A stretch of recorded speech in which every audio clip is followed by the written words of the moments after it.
Do we edit this bit? Do you think we edit this bit? We should probably edit this bit. I was just sitting here like a doofus doing nothing. I don't know where he's gone. I don't know how he edits the video itself. We keep this bit in or we just edit it out. Anybody even watching? If you are watching, hello.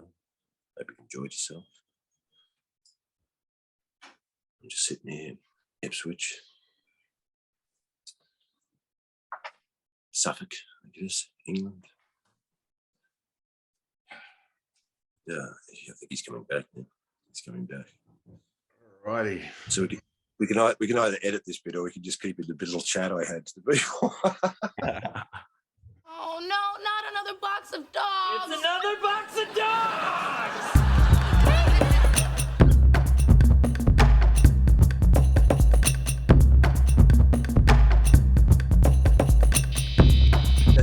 I mean, that's a predatory ideology, basically, in the sort of, you know, in the sense of nature. If you know, if the elk is too slow. Yeah. Yeah. So what? Mm. This is, you know, nature in tooth and blood and claw or whatever.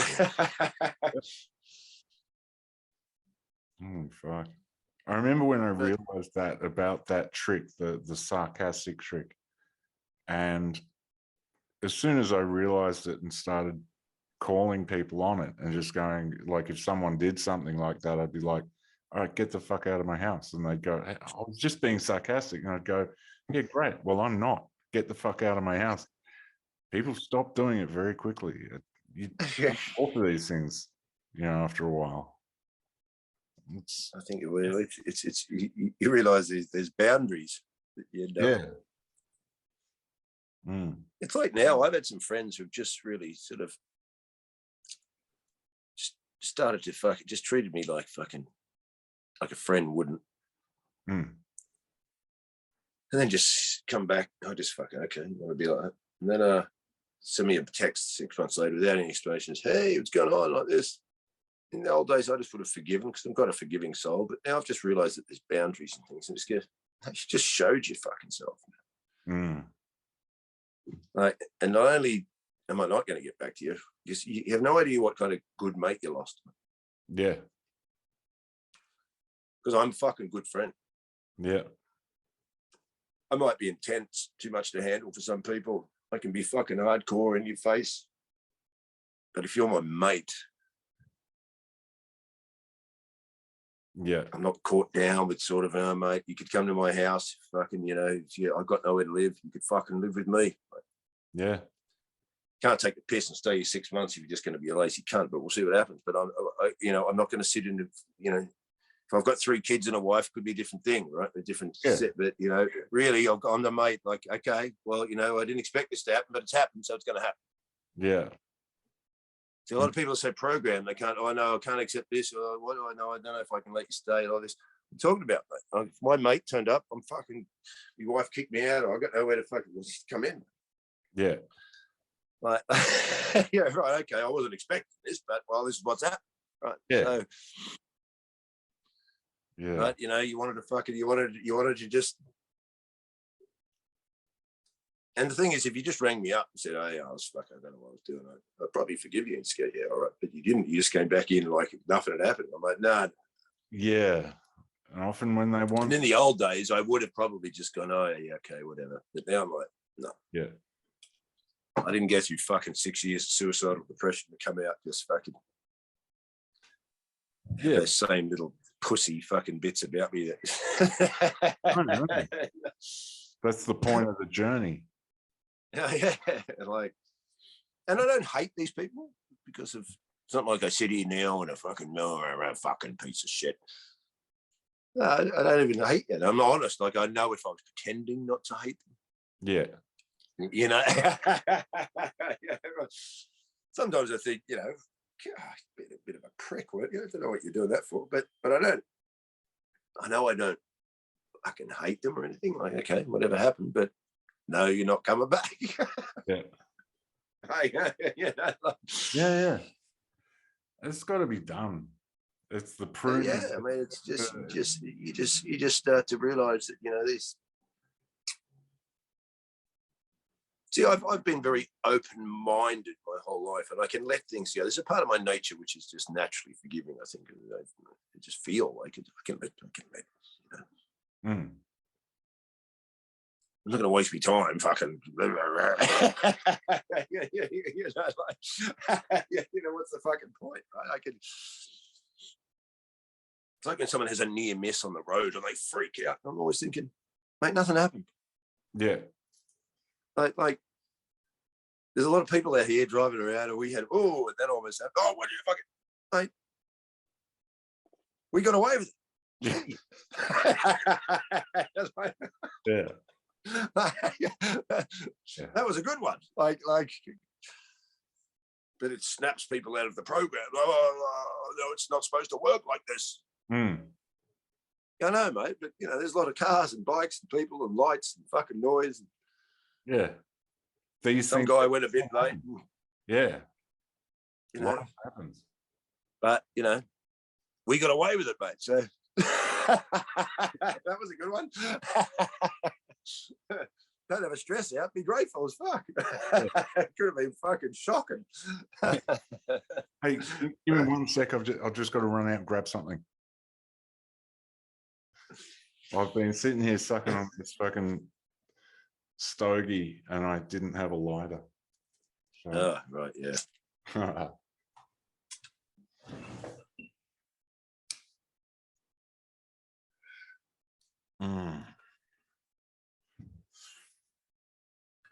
Yeah, interesting time to be on the. Yeah, I think you're right though about the way to escape this is just find your own peace and live your life the best way you can, because a lot of people are going to go in this whatever the fuck. Also, it's going to take. It's going to take things like this, small things, but you know they're going to inconvenience people, and they're not going to like it, right? So you've got to do things like what? Pay with cash. Don't order things online. I'm not perfect. I'm still got things. Yeah, I don't order much online. Don't do that. But you know, there's small things which one day may not have. They may conquer, right? But you've got to start now while you have a chance. Because when you're doing it, you're manifesting it. Yeah. So if you can use that fucking bleep thing at the supermarket, don't wait in the queue. Stay human. Yeah. These little things that they've done. Yeah, wait in the queue. Do you need to be anywhere that's at fucking just stand there? Be patient. Yeah. Pay with cash. Don't go out to the little robot machine and fucking suddenly you got to work at Tesco and pack your own shit. Like they've been moving us into that automated society. Yeah, you know, a long time. I did cashless society material on my fucking second CD before I even had a DVD. Like, because I've been read books and they told you it's fucking.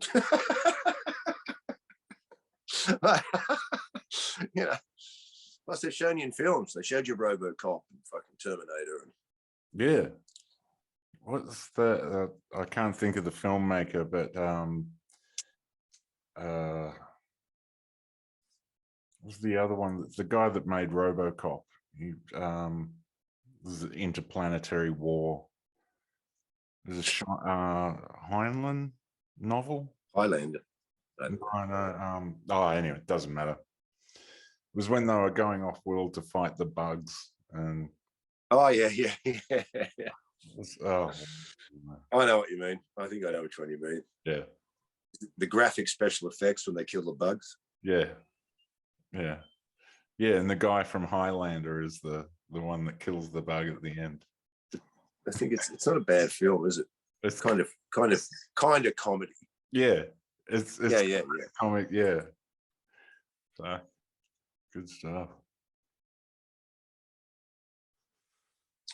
Yeah, man.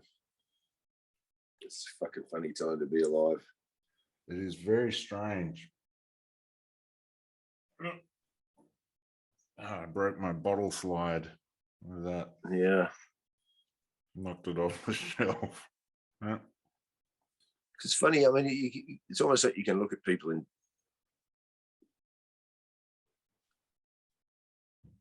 Because sometimes where I'm living, it's just, it's a town.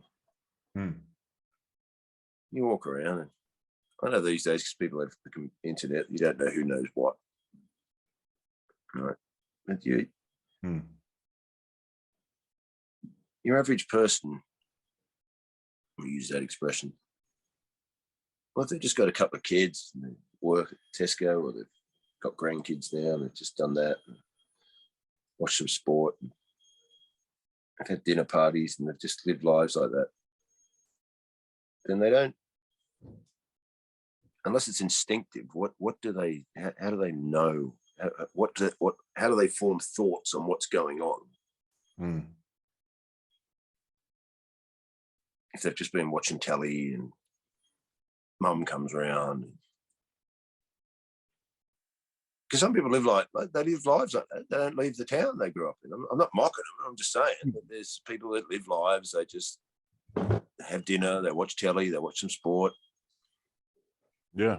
They've got kids, they've got some friends, they have a dinner party. They go to the park with kids. They do it, but they're not reading Rise of the Fourth Reich by Jim Mars, are they? They're not reading. Right. So I'm guessing random. Sorry? I'm guessing everything would just seem random. It's just like, well, that's happening, and it's just yeah. And then the narrative just becomes the story, doesn't it? Yeah. And so what's so strange about it now is sometimes you go it's like you're living in another world. I feel like I am. Well, because I've never watched TV about this at all, and not for a second. Right? The news. If you've been watching that every day, I am in another world. Like, because you're watching this, it's going into your fucking minds. Like, you're making a world, and I'm not in it.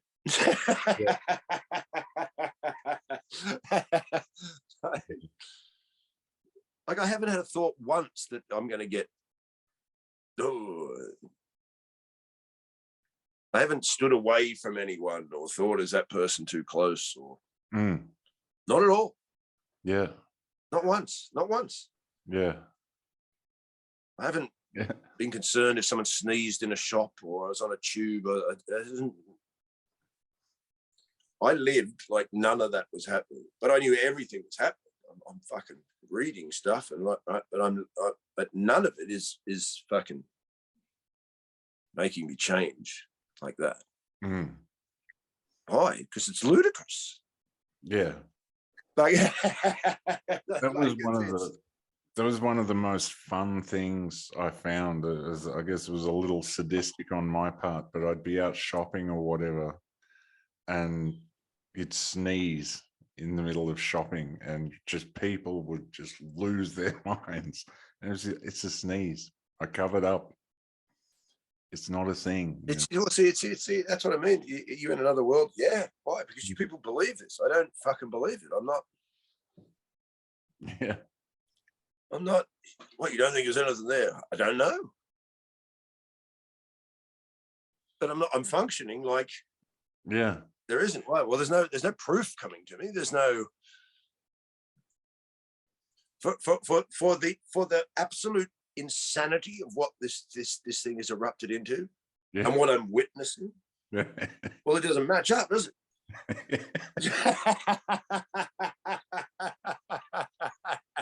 Yeah. Right. So these are my very simple ways that I deduce things over the years. I've worked out very simple ways, right? Yeah. Well, look at who's this coming from? Well, liars and demons and maniacs who like wars and chaos. Okay. Right. They're not on your side. What are you talking about? I mean, if you're still in that world, sorry, you better fucking catch up. Yeah. So It's coming from them. And now we've got to shut the whole world. Yeah. Right. But I'm just walking around North Manchester, where, believe me, not everyone's on the healthiest of diets. And nothing's happened. Yeah. Yeah. Except there's a whole bunch of people running around acting like something's happened. Mm. I had an experience at the end of 2021 that I can only describe as a religious experience. And I was just going out into the world. I would go out at night and walk in the darkest places I could find. Like anything that scared me, I was like, I'm going there, I'm doing it. I'd walk through it and nothing would happen. I'd just come out the other side. And then during the day, there's a thing called the 1,000 Steps. I was going and doing that every day just to get fit.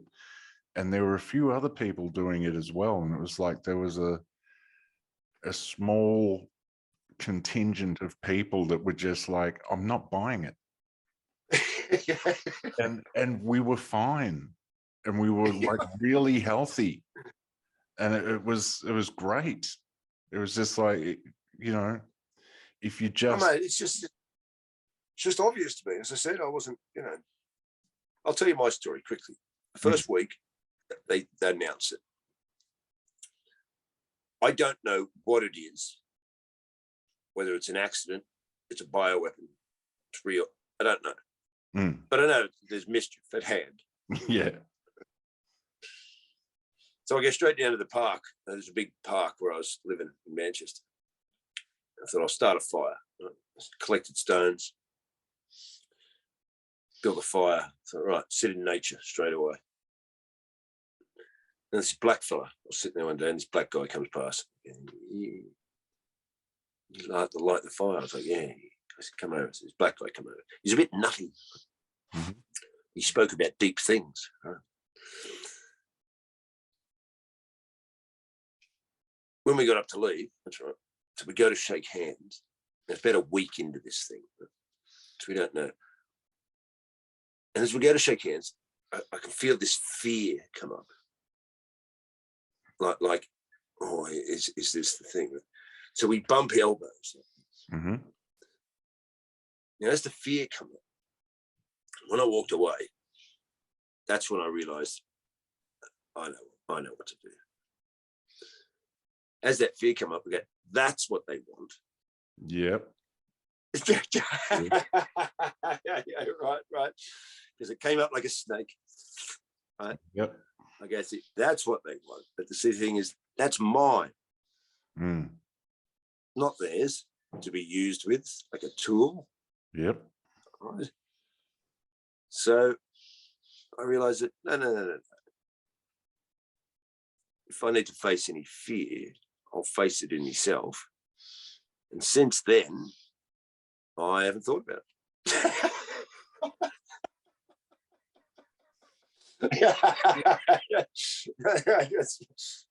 And then I saw the propaganda come out by going, oh, you're going to kill grandma, do this. I thought, see, because the fear will come up at everyone.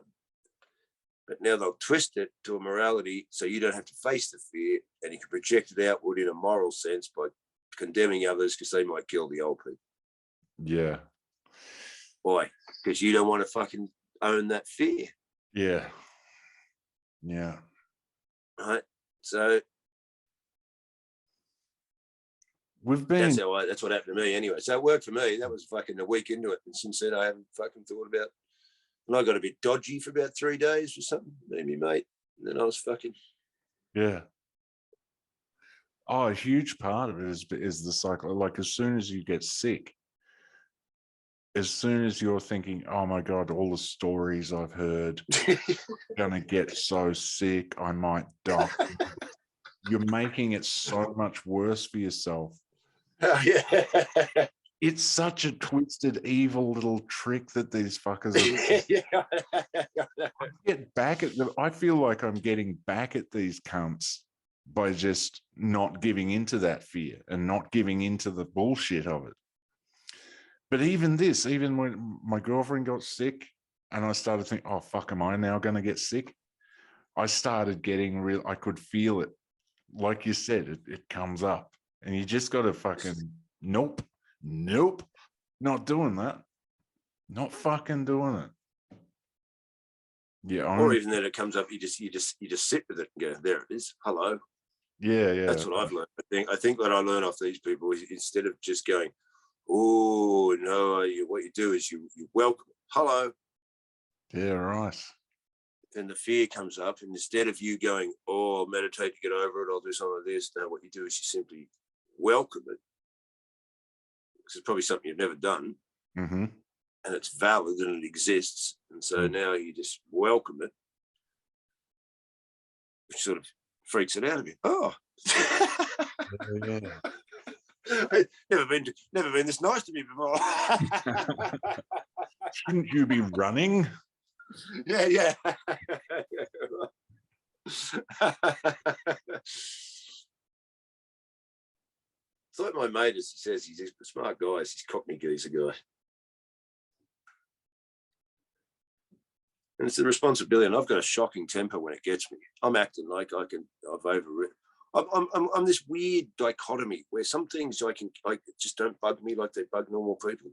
Yeah. But if I'm in a bad space, it's almost like I can go from 0 to 100, or I can go into a zone of everything's fucking wrong, everything it's just, believe me, I'm not sitting here trying to preach to you people like I'm some fucking enlightened guru who's not fucking dominated by shit programs. They fucking, I could deal with big things. Oh, the car broke down. We got to sit next to the M6 and wait for a car to pick us up. We're like 2 hours late for the gig. I can kind of handle that because it's just.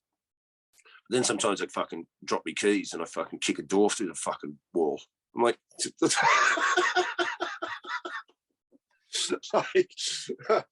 Jesus Christ. Yeah. Where did that fucking come from? It's not even that shocking where it comes. It's been fucking coming all my life. I have that same thing. I catch myself now when I'm losing it. I'm just like, right, I've got to redirect this somehow. So I'm glad I've got a drum kit here. It's an electronic kit. Oh, mate, drumming is I remember the first time I did comedy, I came off doing comedy the first time, just an open spot, but I went, after drumming for fucking 17 years, I just thought, fuck, there's no release in this. Yeah. Like drumming, like you're fucking sweating and fucking.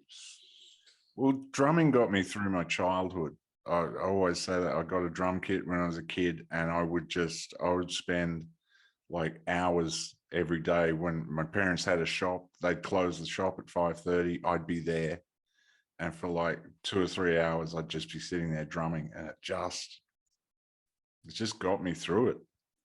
Mate, I tell you what, I had it too. Not through my childhood. My childhood was pretty rough emotionally, and then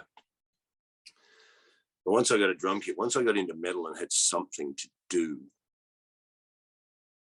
That was, especially in Australia, I couldn't play sport. I'm not getting tons of chicks. I'm not fucking, you're not fucking, not a science whiz. It was almost like, what the fuck am I going to do in this fucking place? Once I found music, it was like, it's like a fucking lightning bolt in my fucking brain. Like, when there's nothing else is of any importance.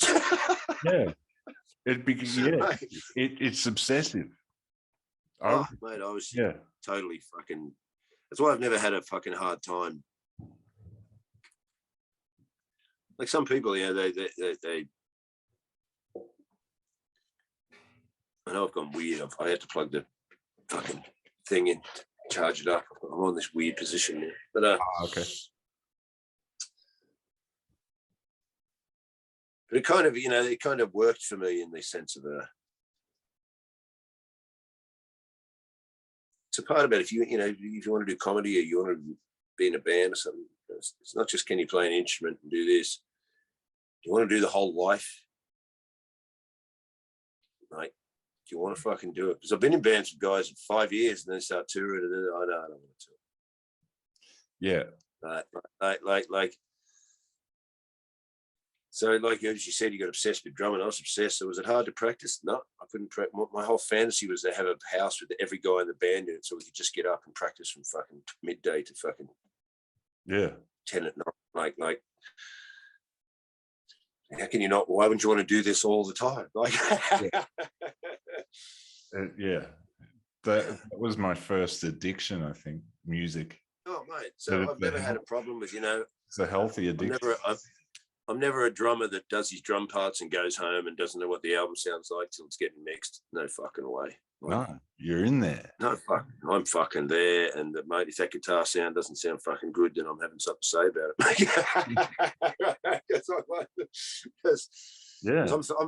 I'm involved in this. Like, I'm not, that's why I ended up being a comedian eventually, because they're just bands break apart. They thought you're running your fucking life on other people's shit, and suddenly I was 33 and I'm in Missoula and I'm like, man, I'm in a band with maniacs, like. Yeah,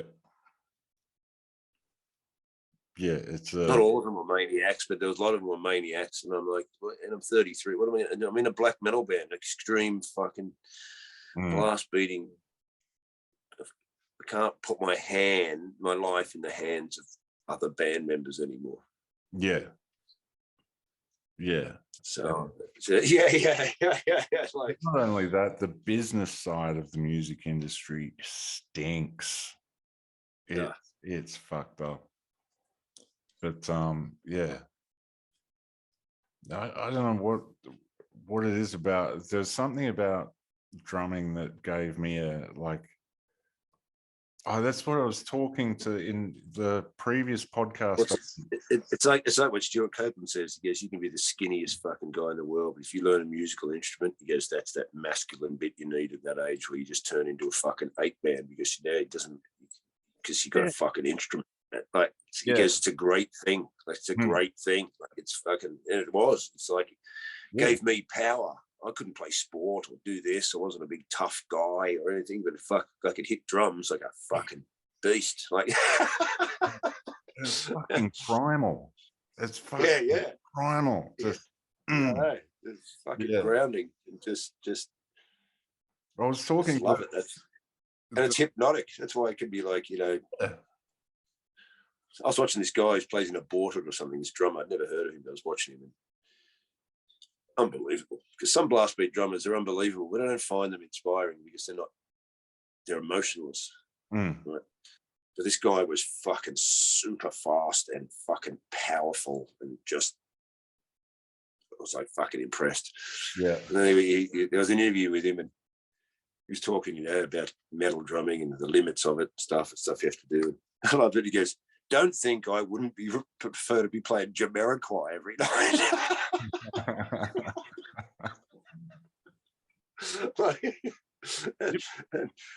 I'm not particularly a big fan of Jamiroquai, but I know what he means when it comes to the fucking, just sit in that fucking pocket, mate. Fucking, it's a great feeling. It's it's a fucking workout, right? Metal drumming. It's no fucking joke, Oh fuck! If anyone ever needs an example of that, like exactly what you're talking about there, you play him Meshuggah Bleed.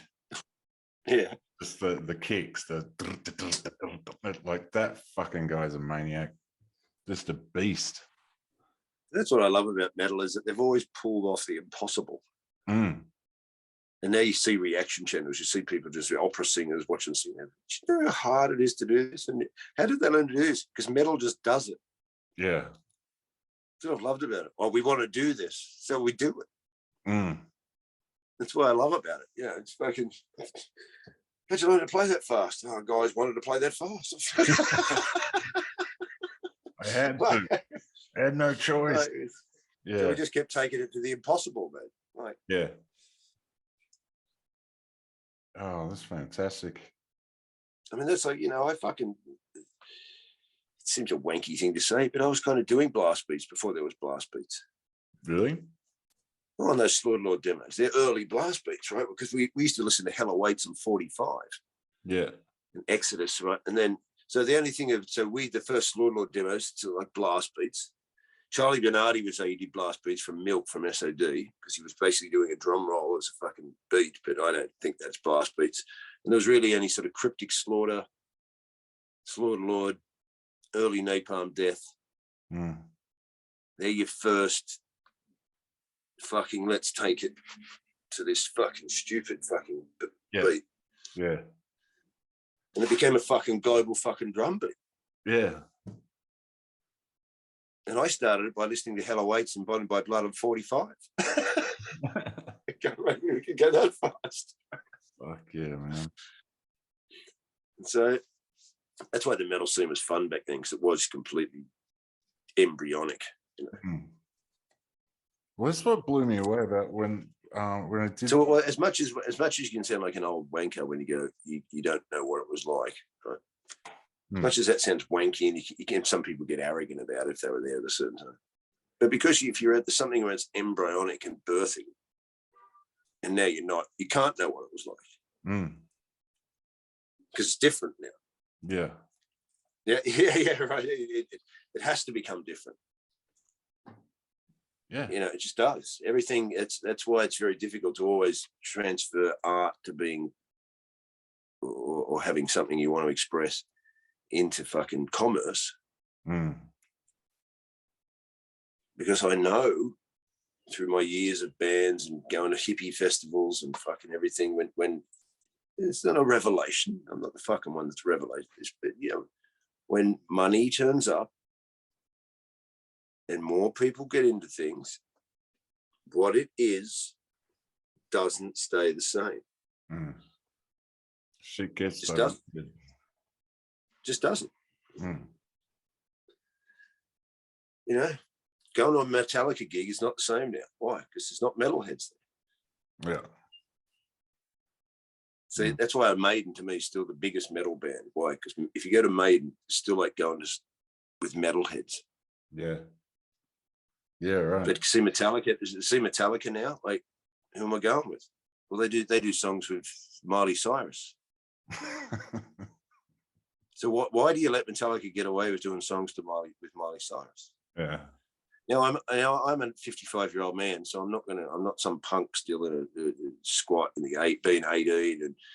But really, if you think about it, that part of metal, that part of that outsider fucking ideology of heavy metal, why are you letting them get away with this? Yeah. Are we the unwashed herd that Metallica need to drag into, you know, being more open-minded? No, I'm not. But I have allegiance to that outsider ideology, not necessarily going against it like a bratty child or a fucking snotty anarchist. But, excuse me, would you let other metal bands get away with this? Why? What are they doing with Lady Gaga and Miley Cyrus? Can we get to the top of the tree of fucking sold out corporate fucking Hollywood fucking globalist shit? You can see it in a lot of their Owen Benjamin, a guy, I don't know if you know of a guy called Owen Benjamin. Yeah, I know Owen Benjamin. Owen Benjamin. And I'll tell you, it's a shame for me because I love early U2 to see Bono running around like a spastic and then to see Metallica fucking. But they've been given the stuff, and now it's like they're under the threat of having the stuff taken away. And once that's there, it's you can't. I don't know that's why we say that artistic integrity should not be for sale. Well,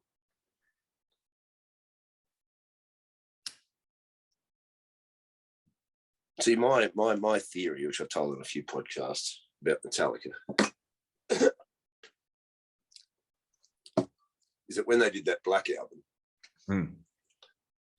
I think that was a sort of ritualistic totem representing their death in the world of heavy metal. Because it's all black, like Back in Black, which represents Bon Scott's death. It's like an armband. The Metallica album's all black. The old logo is embossed in the corner, so it's faded out.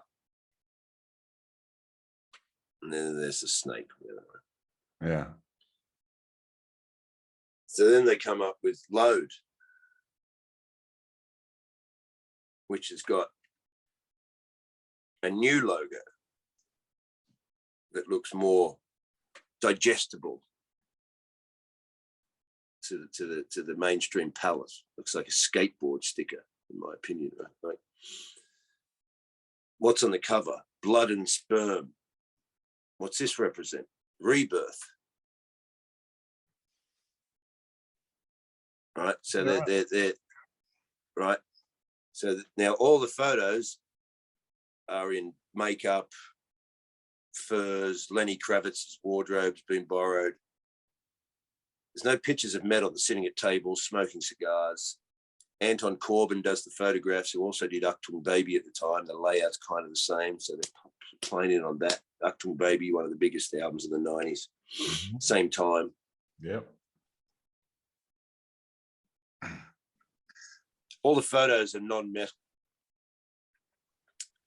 So I think what they're doing here is we're going to go from an American heavy metal band influenced by, that was involved in the fucking No Life Till Leather, Metal Up Your Ass, fucking No Film Clips, Total Against the System band.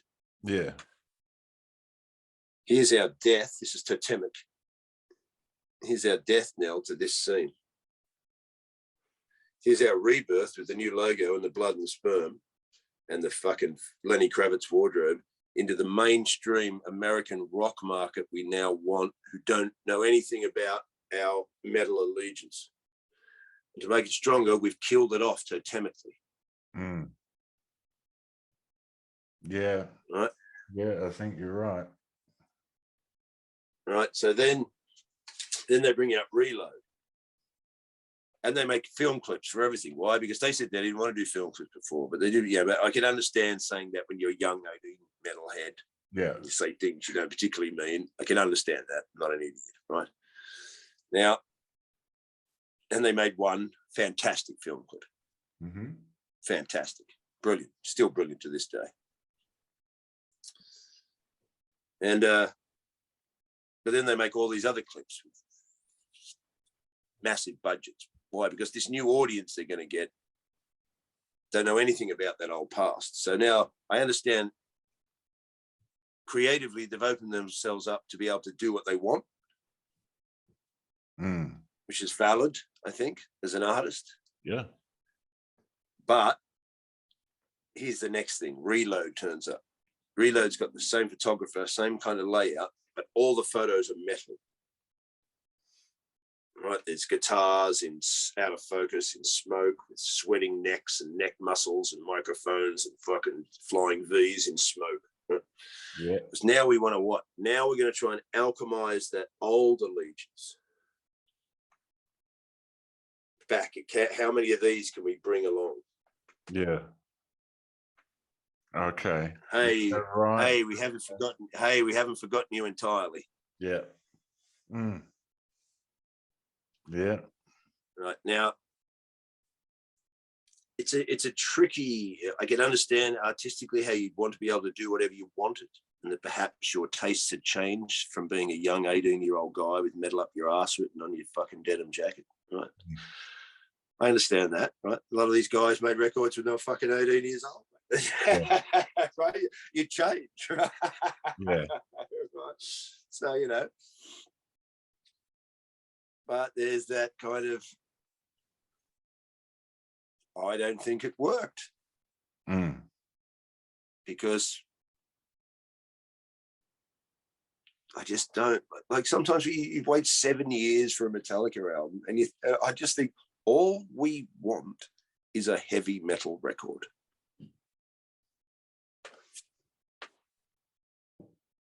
You're James Hetfield. Can't you write a heavy metal record in less than 7 years? Yeah.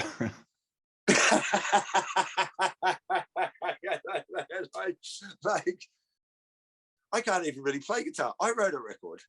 Like, if I could play guitar as good as James Hetfield, I could probably write records. I know you got kids and whatnot, fucking tours, and you got to go to the radio, but we just want a heavy metal record. Like, just, and here's the funny thing: if you listen to a load of that now, and then they have their this an anger fucking thing. Right? Mm. I mean, these albums, as much as they're mocked, they almost play into the myth of being a band that, because there's a big myth here, isn't it? The Metallica are the people's band that have exposed everything. Yeah, right. You know, you're in the family. Mm-hmm. It's almost cult-like. You've seen that shirt, like, and James Hetfield says on stage, "Welcome to the Metallica family." And I'm like, no, it's Charles Manson, mate. I don't want to be in your family.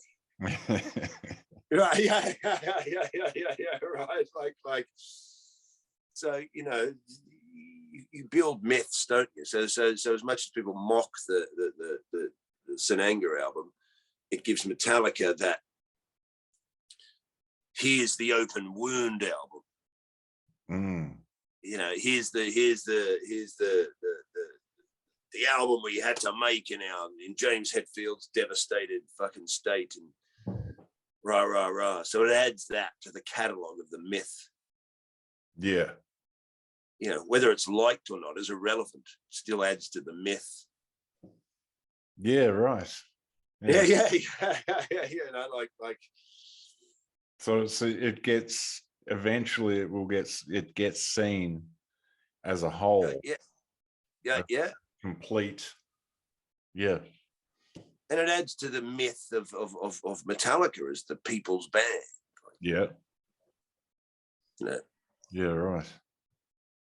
You know, I always respect something a band like this. There's bands that have had effects on people like this. Rush have had effects on people like this. But for some reason, there's something that somewhere along the line of Metallica just doesn't feel right anymore. Whereas Rush just felt right. I don't like later Rush records, but they never seem to waver in, you know, what they were. Yeah. Yeah, you're right. Their music may change. Yeah. But they didn't waver in what they were. But now you're doing songs with fucking Miley Cyrus. Yeah, that. See, so why are you doing songs with fucking Miley Cyrus? Because we're all in the family. Like, no, I don't. I prefer heavy metal to be outside the mainstream. Yeah. And I want it in the mainstream. Why? Because they wreck it. Yeah. Right. Right. It becomes fucking shit. It's disappointing when something that you started out, it was yours. It was something. And I know, and I'm not looking at this like a bratty child that I think my teenage years of allegiance to heavy metal shouldn't have changed. I hope you people understand that's not what I'm coming from. I understand things change. But we're talking about this Metallica thing, and I just don't trust it. I don't. There's something about it. And I worship them. Fuck, I had the first record the day it came out, man. I had their demo. Like I've been in the metal scene since fucking the best time, really, from late 70s to, I got into the early 80s, but it was a killer time. Just thrash and fucking glam and underground and American metal bands, and just Queensryche appeared. It was the most fertile fucking time. Dio albums, Scorpion albums, Priest albums, Metallica albums, Anthrax albums, Creator albums, Destruction albums, Celtic Frost, Merciful Fate. It was just fucking it's like raining excellence all the time. Have you heard of I think it's an Instagram or something, but it's called Nature is Metal? Have you heard of that? No, who runs it? Fenris. Oh, I have no idea, but it's just all this stuff of it's just insane shit happening in nature that like normally you don't get to see. It's like, you know, animals tearing each other apart and shit happening. It's just, yeah, you might find that one interesting. I haven't looked into it very completely, but yeah, it's a good one. Well worth checking out. Nature is Metal. Yeah. Metals. I love metal. It's fucking fun. Yeah, it is. there's variations on it. I don't know what is the original one or whatever, but yeah, there's just nature is metal it's a fun one to get into. It's really good. Whew. Hey, we've done 3.5 hours, man. You're gonna have to edit this fucker. I know. This is going to be a monster. I can talk, man. I once had a conversation with my mate, Sydney, said I realised it was like 7.5 hours. Yeah, fucking bed. Fuck yeah, man. I don't have a social life. Someone says, you want to do a podcast? I'm like, fuck yeah. Yeah. Talk to someone. Yeah. Fuck yeah, man. I love doing this. Like I don't know anyone in this town at the moment. Like I'm kind of, I grew up near here, but yeah, so I don't have much of a social life. I'm starting at a radio station soon. I'm going to be doing that. I'm going to be contributing to that fucking, I'm hoping I can bring something to it that, you know, that I can inject a bit of this shit in there. Because it's just going to be, it's just like I play music and I talk between the things. And they keep telling me, just talk about local stuff. And I'm just like, I want to talk about bigger things than just local news and stuff. I want to be like, wanted to inject some real positivity in there. Just get out in the sun and fucking, you know, that kind of stuff. Maybe just work out a way, think about Sun Tzu, The Art of War, and think, okay, we need a strategy. That's it. Right. Yeah. Right. That's what I started to do with some comedy. I realized, how can I do this without wimping out? I can't wimp out or I won't do it. Right. Yeah. And I started to realize, so if I was Sun Tzu, I'd have to think of strategy. Because if I just go in there yelling and screaming, I'm already up against a brainwashed audience and the public and the media and the clubs. And so I just thought, we'll start taking trigger words out. Just replace words.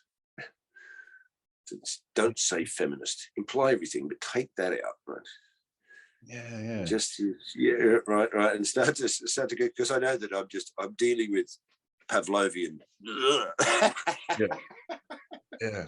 Right. So I thought, well, you know, because you don't want to pander out, you don't want to pander, you don't want to fucking wimp out. But I thought, well, what would that Art of War chap do? If you realise, well, we're going to commence a fucking offensive. I need to think about what's going on.